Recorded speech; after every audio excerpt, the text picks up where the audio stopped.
Today, I'm having a drinking party at home with friends, so get things ready. I received a text message from my husband, who has consistently had a bad attitude towards me, while I'm bedridden with severe morning sickness. I quickly replied, "I can't do it, it's too sudden." I didn't get a response, so I tried calling, but my husband never answered. I had reached my limit. I won't forgive him for his previous attitude or for today's drinking party. I'm going to punish him. And then I put my plan into action. Around 6 p.m., my husband returned home with many footsteps behind him. Hey, what are you doing sleeping? Didn't I tell you we're having a drinking party today? You haven't prepared anything at all.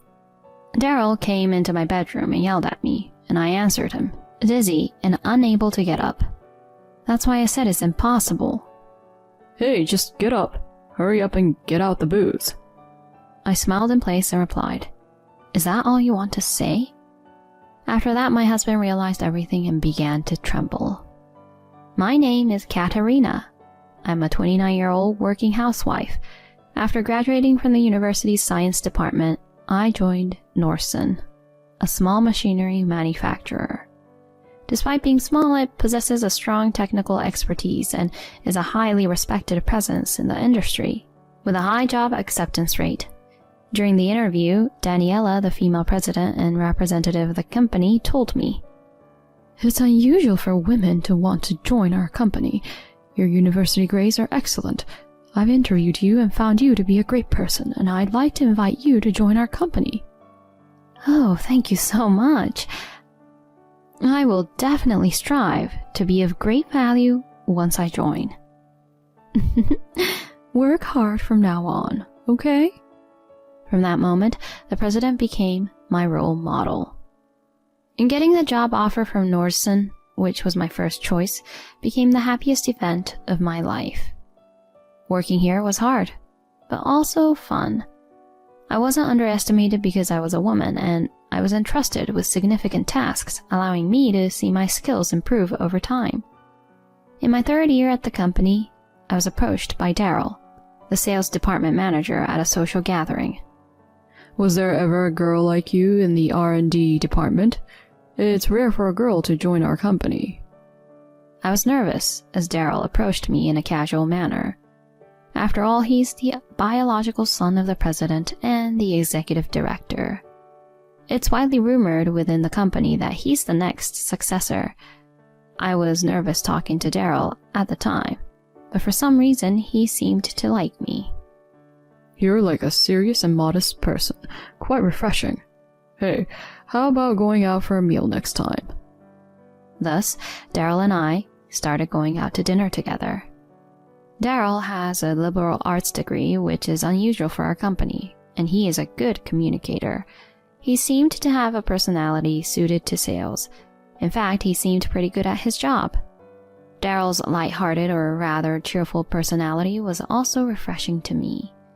They say people are drawn to what they don't have, and I was no exception. We dated for about a year and a half, and eventually Daryl proposed to me.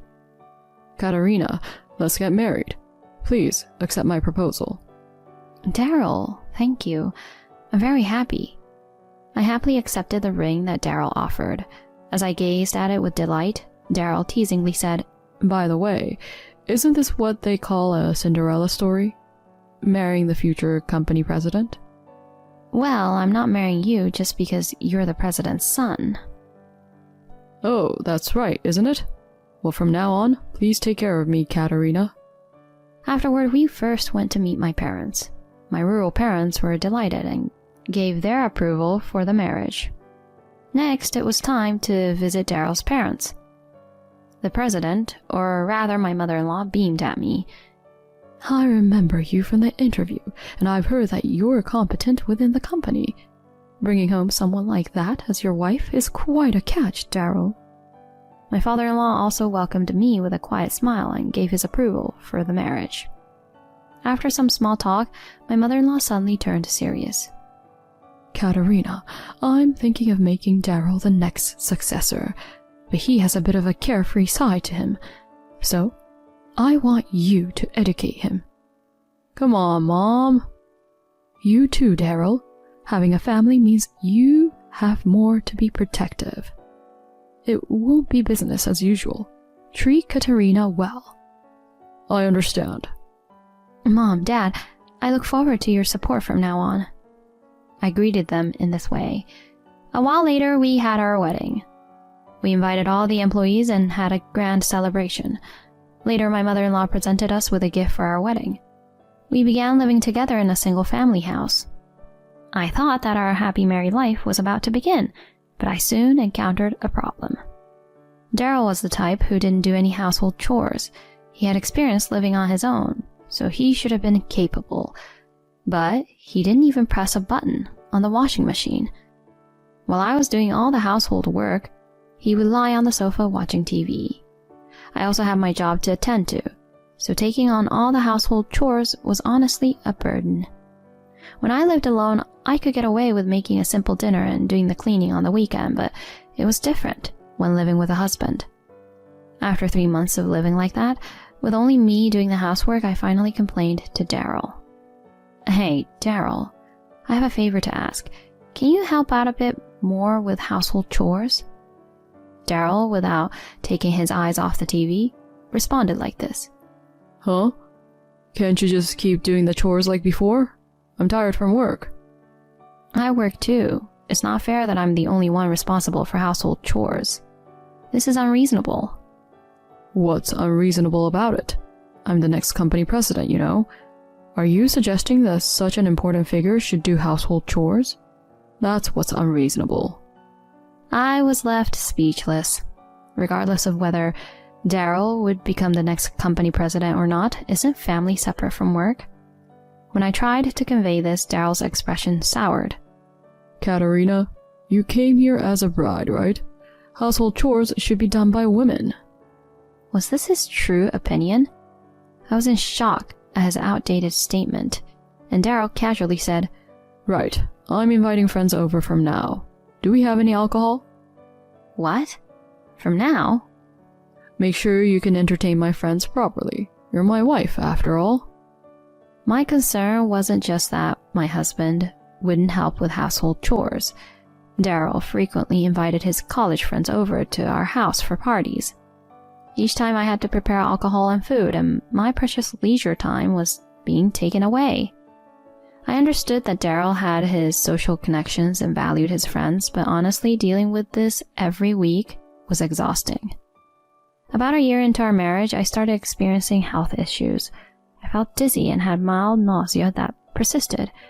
I decided to go to the hospital thinking it might be something serious. To my surprise, I was informed that I was pregnant. Overjoyed, I shared the news with my husband, and he was equally thrilled. Katerina, is it a boy or a girl? You're getting ahead of yourself, Daryl.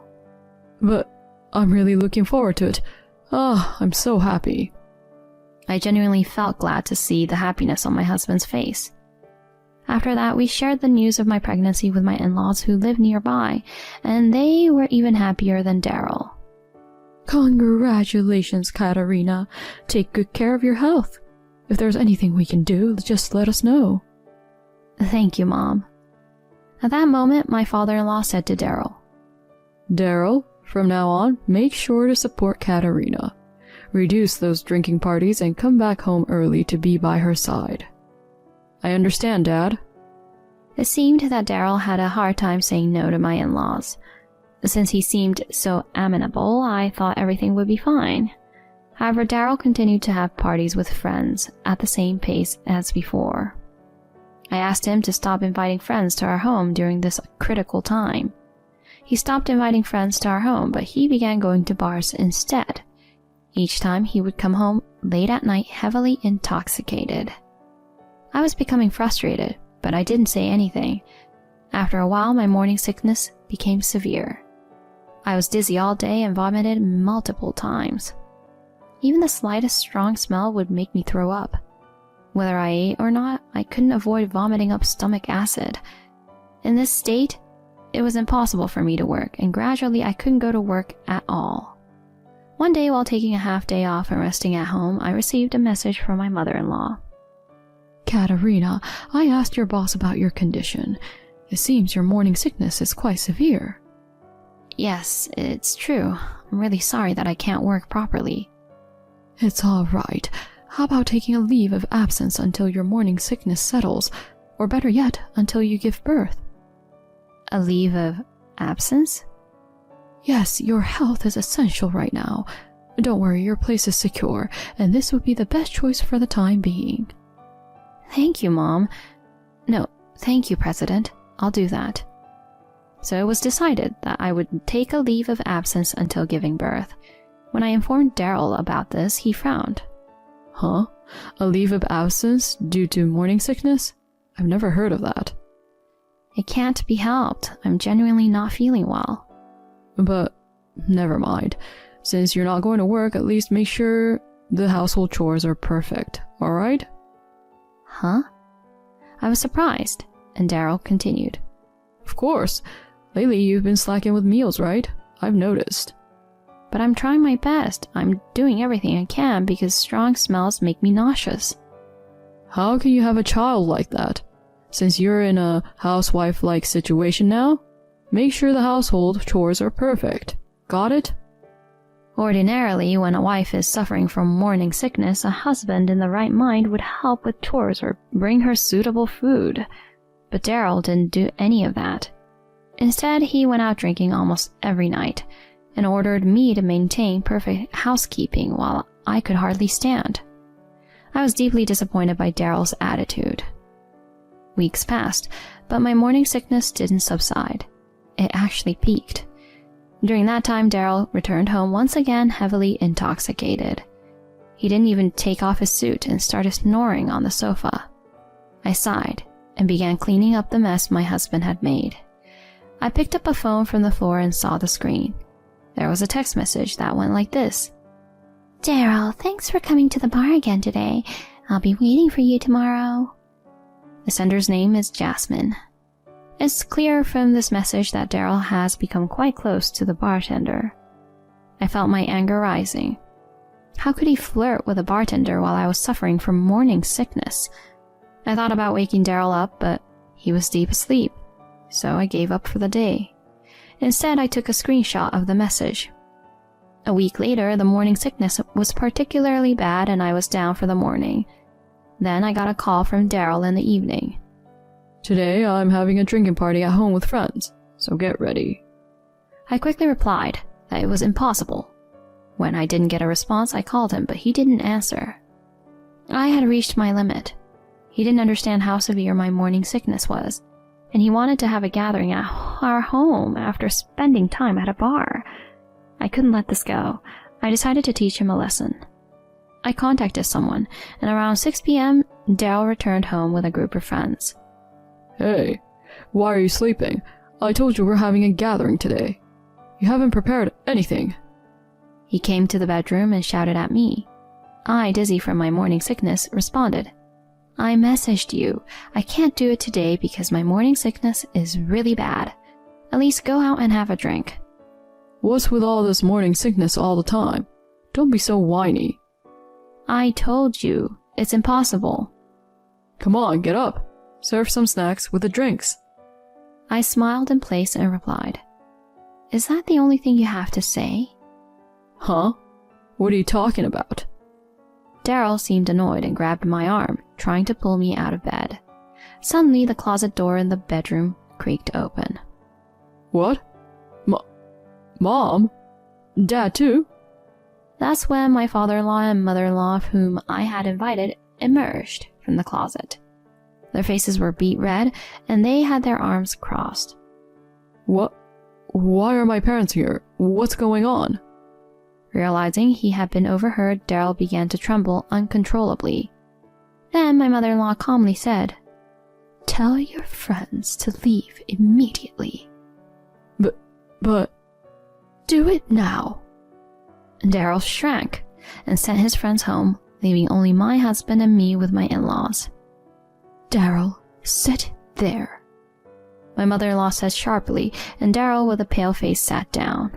My father-in-law continued with a low voice. I've told you multiple times to take care of Katerina while she's pregnant. What the heck is this?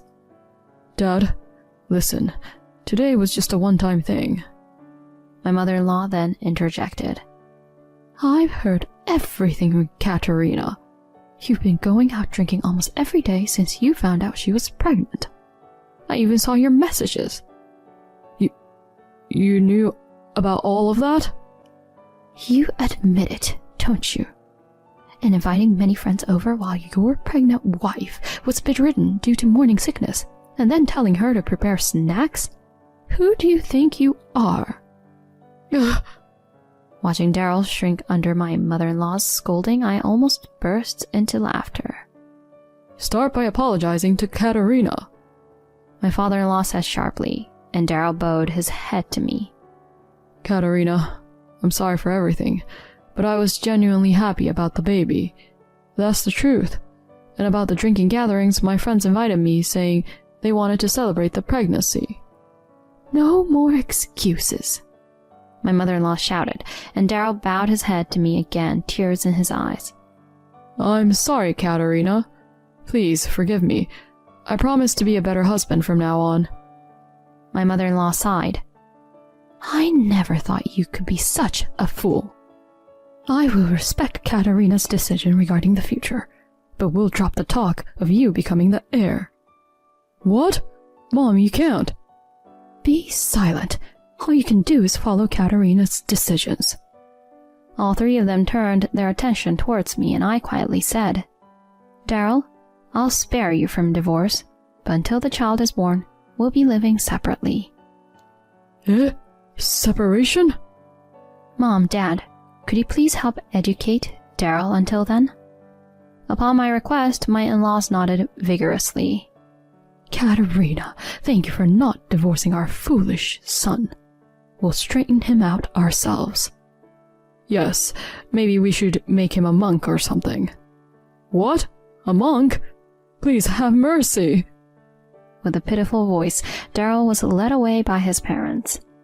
I waved to them with a smile. As promised, afterward, Daryl and I lived separately. He was forced to do all the housework at his in-laws' house and was strictly disciplined by his parents. And it seems like he really was made to have a monk's haircut, too. Later, Daryl contacted me repeatedly for help, but I ignored him. A few months later, with the help of my in-laws, I gave birth safely. A sweet little boy was born. When Daryl was allowed to meet him, he quietly shed tears. Now, Daryl and I are living together again. He's become a different person, coming home early, helping with household chores and childcare. He's working hard to regain recognition as the heir apparent. I'm sorry for what I did back then. I was truly at fault. He apologized, with his head lowered. While forgiving him, I made it clear that I would be taking the lead from now on. My in-laws have always supported me and showered love on their grandchild. I'm grateful for them, and I want to continue living happily as a family.